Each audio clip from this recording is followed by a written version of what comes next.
Thank you, Chris and Hillary, and thank you everyone here for being here. I really appreciate it. My name is Hernán Luis Y Prado. I'm a Navy combat veteran, 15 years, with tours of duty in Afghanistan and Iraq. And I love the Navy. I really do, and I did. But I left because I was tired of seeing more of my friends die of drugs and suicide in San Diego than of bombs and bullets in Baghdad. And I was going to change that. And that was tough for me because I didn't really understand how I was going to, and it was a big issue. But I wanted to share with all of you here kind of like our journey of how we created Workshops for Warriors, which is the only accredited school in the nation that trains, certifies, and places veterans, wounded warriors, and transitioning service members into advanced manufacturing careers. So first of all, does anyone here serve in the military? If you could put your hands up, please. Good, awesome. Navy, Marine Corps, Air Force, Coasties. We love you, Coasties. We know we do. Army. I will speak very slowly. And it's not funny. It's not funny. And use small words for you. Okay. So, I'm very fortunate that I am married to the most beautiful nerd I know, my wife Rachel. And that's important because if you are an officer, right, we're really used to seeing the whole world in a very different aspect, right? You're looking at things in very operational, how are you going to do this, how are you going to do that, but you're kind of lockstep. You're in this fabric. And, you know, I came back from my first combat tour after Iraq, and I was seeing notionally, right, that I saw people injured and I saw them out there, but it wasn't affecting me. I just saw people out there.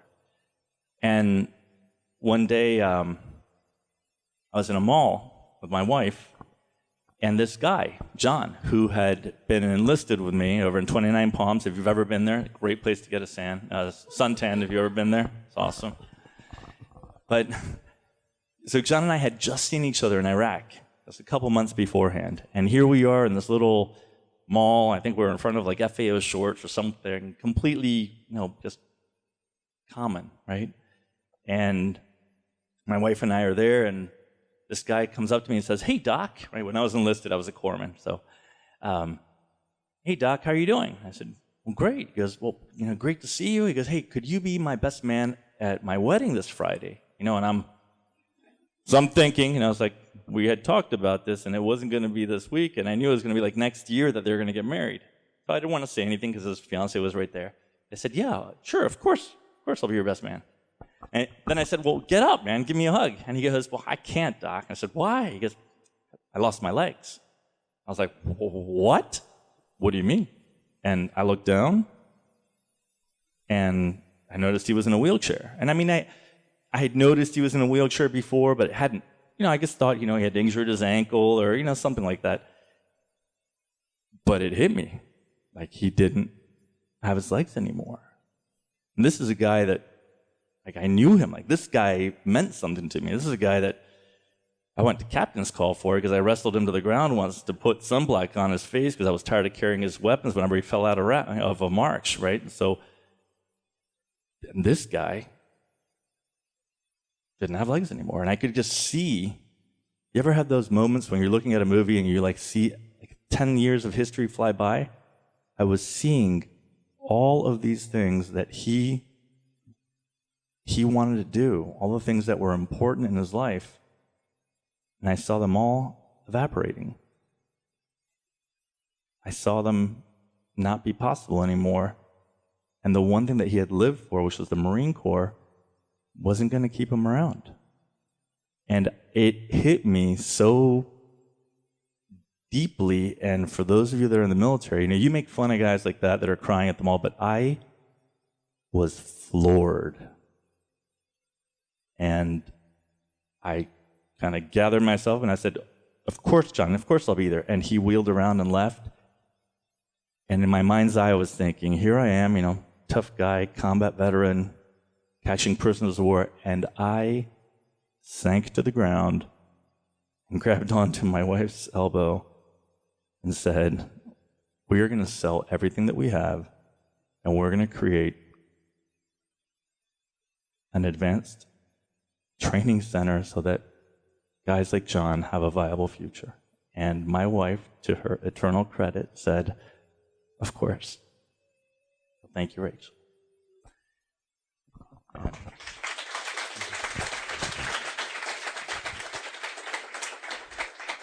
So, and I've been so lucky because Rachel has, I've been surrounded by a lot of people. One of the key things that Rachel taught me as a survey methodologist and statistician and nerd par excellence is what is it? Like, figure out the program and the problem, right? And the military teaches you, right? Orient, observe, right? Detect, and then make a decision and act on it. And it was this like mingling of two worlds, right? The fuzzy bunny hippie world and then the military world, which made me think, know what you know what you don't know, and know that what you know may be wrong, and then figure out what the situation is. And the first thing is, why were veterans killing themselves? And after a lot of research, it was that they had just lost focus and income, purpose, direction, and hope. And we don't realize that, but when you're in the military, we're in this fabric, this big tapestry, and you know who's ahead of you, you know who's behind you, you know who's your peer, and your bosses are expecting something from you, and the people that report to you, you're demanding things from there, and your peers, they kind of help you out, but you're in this fabric, and you're moving together in this beautiful tapestry, which is the U.S. military, even the Army. And but then all of a sudden, you get plucked out. They say, hey, thank you for serving, get out. And it doesn't, I know they don't say that, but that's how you feel, because you can't go to the Navy Exchange, you can't go to the lodge, your ID card doesn't work anymore, you're not in uniform, you don't wake up every morning to put a uniform on to feel like you're serving. And that loss of ego and, what was it? An identity is something that's staggeringly difficult to accept. And so the first thing was, why is this happening? And we realized that. The second one was, I'd go to a hospital and one of my friends would say, hey, doc, how you doing? And so this is my story with Rachel, is after that time, and we just had a couple people over my house, and Marines are Marines, right? So it's not like they're going to sit there and be like, I feel today a little bit shy, that I don't know what it is. It's like I just don't know where to be, and I just don't really know how to express myself, That's not these guys. They'll be like, where's the garage? All right, got a beer. All right. And then they'd go off into the garage, and then after a while, we'd be like, hey, how are you feeling? And they're like, I'm all right. And then 8 or 9 beers later, they'd say, hey, I don't really know what I'm going to do later. Like, I don't know how to look at my 22-year-old wife and tell her that I don't have a job in 6 months, right?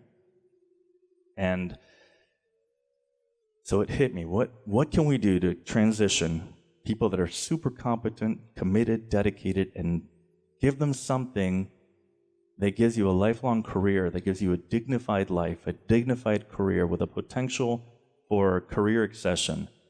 And it hit me. As my old boss, Admiral Arthur, so Admiral Don Arthur, if you're out there, thank you very much. I appreciate your guidance on this, but he would say, you can't have all these vets in your place. You can't be a VFW with power tools. And at the time I was like, well, you're right. But then it made me really focus what I wanted to do in a very clear fashion. And instead of saying, air quotes, I'm going to help vets, or I'm going to support vets, that didn't mean anything to me, partly because my beautiful wife is a statistician, and she's like, okay, so there's a little box that says yes, and another box that says no. So what do you want to say about what you do for veterans? Helping is not one of them. How do you define help? What are the metrics in there? And we decided we're going to create a metric-driven, data-driven organization that knows what success looks like and shoots for that every day, relentlessly and intelligently. And we created workshops for warriors. We train veterans, wounded warriors, and transitioning service members into advanced manufacturing careers in computer-aided design, computer-aided manufacturing, machining, welding, fabrication, and machinery repair. We're the SEAL team of manufacturing, if you will. And the funny thing is it's a disruptive technology and disruptive school, because what we're doing is we're replacing 30 to 50 different union jobs, or unionized jobs, if you will, and making one guy or gal that can go from art to part in 4 months with credentials that are internationally recognized, portable, and stackable. And that gives them an opportunity to enter a job at $18 an hour and then build from there for life, with a passport to financial freedom that no one can take away from them. That's what we're doing in a very clear, measurable way. The students come through our school and they're not focused, they don't have to worry about, are we going to survive, are we going to do this? They know that if they toe the line, if they come together, they come inside, and we all march forward together, that they're going to graduate, get nationally recognized credentials, and get a job. That's on the local level. But most importantly, what we're thinking about is right now we have this tide of over 1 million service members leaving the service in the next 5 years. America has a need for 2.4 million jobs. 2.4 million jobs in America are going unfilled due to lack of skilled labor right now. So if you think about that, this for me was like a perfect storm where we have 1 million veterans transitioning out. We need 2.4 million advanced manufacturers. And the median age of America's advanced manufacturing employee is 62 years old. 62. So in 15 years, who's going to build our ships, our aircraft, our bridges? That guy's iPad, right? Who's going to do it? Most importantly, if we go to war in 5 years and ceilings are cut, how are we going to rebuild our nation? This is how. We're creating America's advanced manufacturing army. I hate using that term, but one vet at a time. And these people here are going to go out and train other people to become advanced manufacturing warfighters. And they're going to train others. And we're going to take back America's role as the world's manufacturing superpower, and we're going to regain our role as the world's economic superpower in an environmentally friendly fashion. Hi.